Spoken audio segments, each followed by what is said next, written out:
Нурсултан бул жерде ширетүүчү кызматында. Балтыр эти кателек кезде сыртка чыгып жумуш иштеп та келген. Азыр болсо ата-энесинен алыс кетпей жанында иштеп жатканда кайнет кылат. Тапканы да жаман эмес. Берди Кыргызстанда өзүңүн жериң, өзүң үйүң, ата-энеңдин алдында болуп иштейсиң, көз алдында. А Москвага барсаң эч ким жок, мындайча айтканда өзүң эле иштейсиң да. Үйгө барсаң өзүң. Анан тем более аяктан расходко кеткендер менен бияктагы иштесем почти мындай эле сом бирдей эле болуп калат да, суммасычы. Медсара аталышын алып жүргөн бул жайда негизинен темирдин бардык буюмдар жасалат. Андан сырткары той маареке салтанатада кызмат көрсөтүүчү каражаттар ижарага берилет. Курулуш тармагында сварочный цехыбыз бар, ал жагы иштейт. Сварочный цехке ар кандай заказдарды кабыл алабыз. Заказдарды дагы кабыл алганда биз аябай айткан убагыбызда жоопкерчиликтүү ар бир заказга жоопкерчилик менен карап кылып беребиз.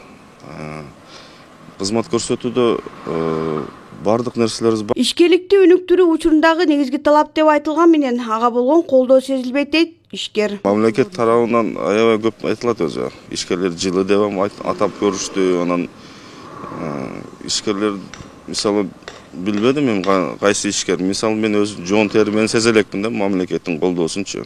Мында негизинен сейф жасалат. Кардардын табитине жараша буйрутма алынат. Жалал-Абадтыктар үчүн эми бул жагына маселе болбойт. Анткени өндүрүүчү бар. Ага аябай жакты. Ар бир адамдын табитине жараша кылып берилет. Именно ушундай адамдарды колдошубуз керек деп айтат. Буюмдарыбызды жана акчаларыбызды банктардан же специально сактай турган ячейкалар биздин шаарда жок. Анткени менталитетке дагы бизге жакшы ыңгайлуу нерсе ачылыптыр.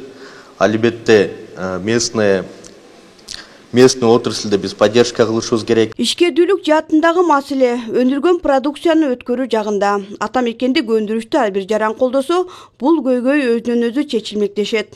Ата мекендик өндүрүүчүлөрдү колдосоңор, бул жерде жумушчу орундар пайда болот. Бул жерде Россияга кеткендер азаят. Бул жерде Россияга кеткендер естественно азайгандан кийин эле сразу балдарын ушул жерде тарбиялайт, ушул жерде өздөрүн карамаганда болот.